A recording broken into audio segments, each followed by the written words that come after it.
What's going on, you guys? It's your boy Trey Mundo. We back again with another episode of Hittin Opinionatorz. Your boy rocking that Georgia Bulldogs gear, man. Football season has started. It has started. So, first thing first, I'm going to go up in. We're going to talk about this NFL's. We're going to talk about Dallas first. All right. This got to be addressed. Y'all need a better head coach. 17 penalties. 17 penalties in a preseason game. 14 in the third, the third quarter, you have all these penalties. What's going on? That's ridiculous, man. Last year, you guys led the league in penalties. This year, it don't look like y'all doing nothing the same. The problem haven't changed. Then y'all draft some kid from whatever place he was from. I'm not gonna look it up because it's not even worth looking up. He's known for having the most penalties when he was in NCAA. So, the Cowboys, you guys need to do something about this. Because guess what? You're going to have these same Cowboys fans who saying that y'all going to make it all the way there just to be let down again of penalties. Mike McCarthy, I'm sorry. You're not that guy. You can't have a passive attitude when you come to handling grown men. I'm sorry. And I don't even blame him. I actually blame Jerry Jones because Jerry Jones don't give these head coaches that feel they need. When I'm a player and I know I got an ego and I know I'm a talented person, but I also know my head coach can't control me, he can't do nothing about me, I'm going to continue to do what I do because you can't fire me, you can't suspend me, you can't do nothing, you can't cut me, you can't do nothing. Jerry Jones is the one who has all that power. But the problem is Jerry Jones doesn't give that power to the head coaches. Even with the drafts, if Jerry Jones don't improve it, it's not going down. Yes, he's the owner, but at the same time, though, he needs to know when to let these guys, like the GMs and the head coaches, let them do their job. Let them do their job. I don't even know why I'm going over this Cowboys Bulls because I know no one's not going to listen to this. They're going to be the same Dallas Cowboys that probably going to make it to the playoff because they're in the NFC East. Hopefully they don't make it to the playoff. Hopefully the Commanders or the Eagles step it up and we don't have to hit this Bulls. But at the same time, they're going to be the same team that don't make it that far in the playoffs or might not make it in the playoffs. Because of stupid stuff. Watch penalties be the downfall, and they're going to blame McCarthy for it. I'm not going to blame him all the way for it. I'm just going to blame him for not stepping up to Jerry Jones like he should be doing. They probably be on the yacht together, shaking hands, having fun, doing all this other BS. Really, he should be up there. Hey, look, Jerry Jones, I need power over this team. I need to control this because these guys getting a little out of hand. That's why Jerry Jones don't like Dan Quinn because he know Dan Quinn will be up in his boy. Dan Quinn would have these boys in control. But Dan Quinn see the BS that's going on over there too, so he ain't even on that. Also, some other news. The Browns is looking and trying to get Jimmy G. The Browns, because the reason why is the Browns are going through this whole Deshaun Watson suspension. So say for instance, Deshaun Watson get more than 6 games suspended. They're looking in the market for Jimmy G, which I don't think that's a bad fit. I honestly believe that Jimmy G should went to a better fit, like the Pittsburgh Steelers and stuff. And a lot of y'all probably like, the Steelers, stupid. No. So, here's my question for all you guys. Why do you guys hate Jimmy G? In my respect, I think Jimmy G is the most underrated football player out here. You can't say he ain't underrated. Let me look. I even wrote down his stats. Jimmy G. He has a record of 45-18. 45 wins, 18 losses. Where's that on the record? His best season, he had a rating of, which was the Super Bowl season, 102. He has a rating of 102. Best season. So far, Jimmy G's thrown 71 touchdowns, 38 interceptions. He has pretty much over 11,000 yards. He might not have the best completion record, but it's still a decent completion record for actually, it's a good completion record for over the average quarterback, which is a 67%. Could be 68 if you round it up. But that's not bad. So why you guys hate Jimmy G? Because he can't make those deep passes no more? Because he's injury prone? Or y'all just old people that just hate him because he was Tom Brady's secondary? I honestly believe that Jimmy G just has it rough, man. Getting booted off your team because Tom Brady just want to sit by you. And I know Tom Brady wanted to come to San Francisco and take the team from you. I know it. I don't know what you and Brady got going on against each other, Jimmy, but man, you got a lot of haters in the NFL, man. Not only that, now you got to deal with Jimmy G. He has to constantly hear Trey Lance is the future. Trey Lance, this and that. Yes, I understand they drafted a QB, but just imagine your head coaches don't even have faith in you. They just looking at you like, Not only that, imagine Jimmy G not even asking, like, he requested the trade, but not like demanding the trade. Not like he trying to force his way out like Baker did. So, oh my gosh, man. Let Jimmy G live, man. I honestly do wish he go to the Cleveland Browns. I hope he get out of San Francisco. He's also to me, in my opinion, he's underrated. Everyone who's gonna be like, oh, Jimmy G, he always go to a team that's. Don't do him like that. Don't do him like that. He goes to a team, he makes the right decision and everything else. He's not a bad quarterback. What is y'all? A bad quarterback is everything in Carolina right now. That's what bad QBism, quarterback play style, everything is. Let's go into Carolina. Let's cut off Jimmy G and go to Carolina. That preseason game, these guys are battling for the head quarterback position. Sorry about all that. I'm just fumbling over these words and stuff. It's just how bad those guys are. We're really debating about who's going to be the quarterback in the Carolina. Man, to be honest with you, man, I wouldn't even waste my time with neither one of them. I would be, and then the worst part about you getting these guys, you got to pay them. You got to pay them to be mediocre. It's like football is one of them high-intensity games, and fans pay high-dollar tickets just to go to these games. Just imagine being a Panthers fan. I'm a Falcons fan. But over there, it's no better. So you tell them that these teams need to. You don't even know who your quarterback is, man. That's nuts. The Carolina Panthers. In my honest opinion, I would start Sam Darnold. Why not? He's a scrub. But what Baker? What is he gonna do for you? What is he gonna do for you? This guy has all right. So Sammy, I'm gonna call him Sammy. He played with this team already. He has experience. He knows the playbooks. Baker still got to get into that rhythm of that. Why start a guy that haven't gotten into the rhythm of that yet?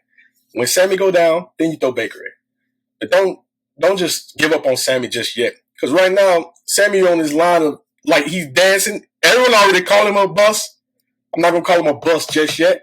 But he is dancing on that line of bust. Bust with a capital B. He's dancing on that line. I'm not going to call him a bust just yet. But Baker, you're dancing on that line too.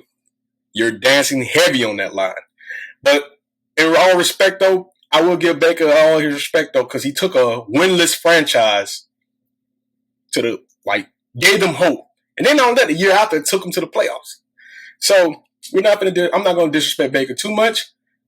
But at the same time, Baker, you ain't did too much not to be considered a bust now. You're not that far away from being a bust.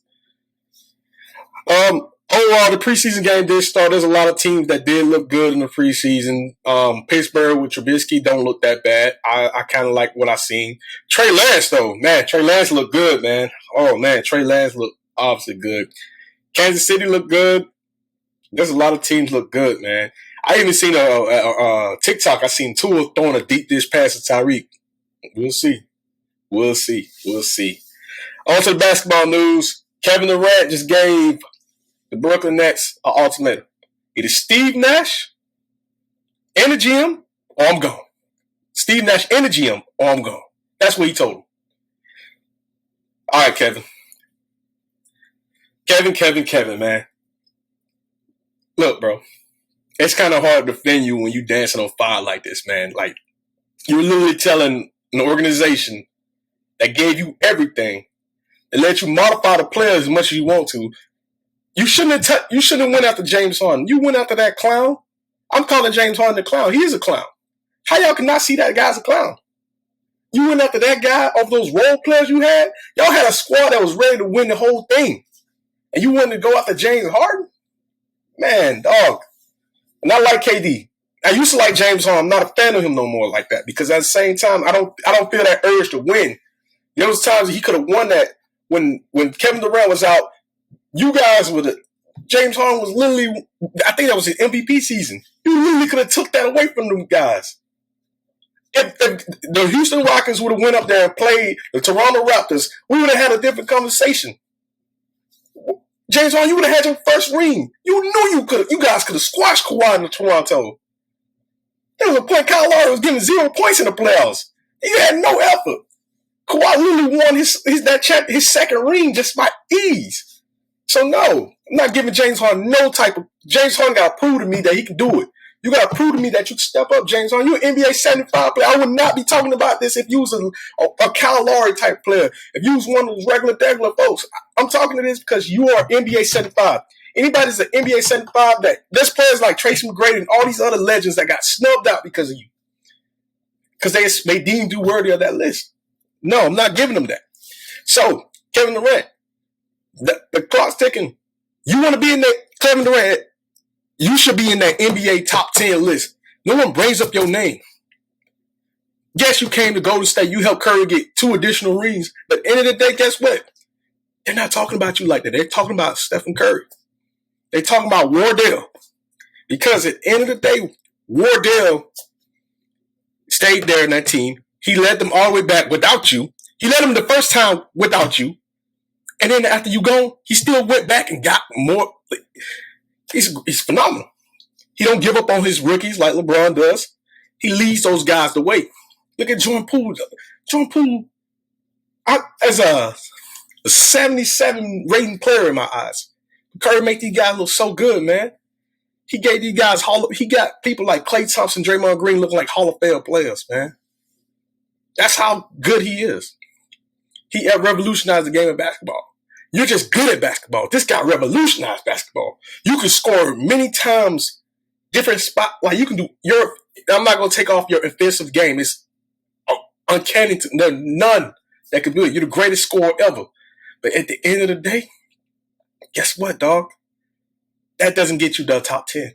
You need to win a championship in Brooklyn. You cannot leave Brooklyn. You can go anywhere in the world. Guess what? You're legendary. You're all that's tarnished.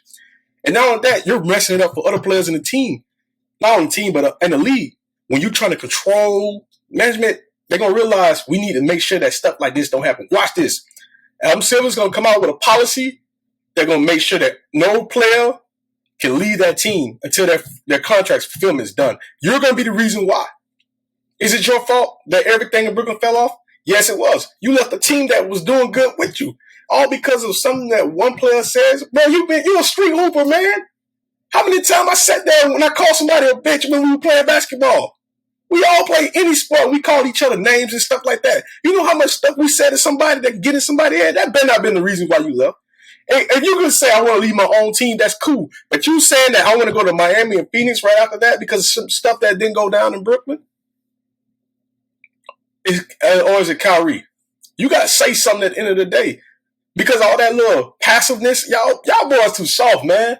Y'all boys getting soft by the day. And you Kevin Durant, you see you want to fight, you want to throw screens. That's cool. Don't throw hands. Let me throw hands with Kyrie because he didn't want to miss the season. Kyrie, I can't even blame Kyrie. He didn't want to get vaccinated. Everybody's like, oh, we got vaccinated. Why you get vaccinated? Man, get out of here with that, man.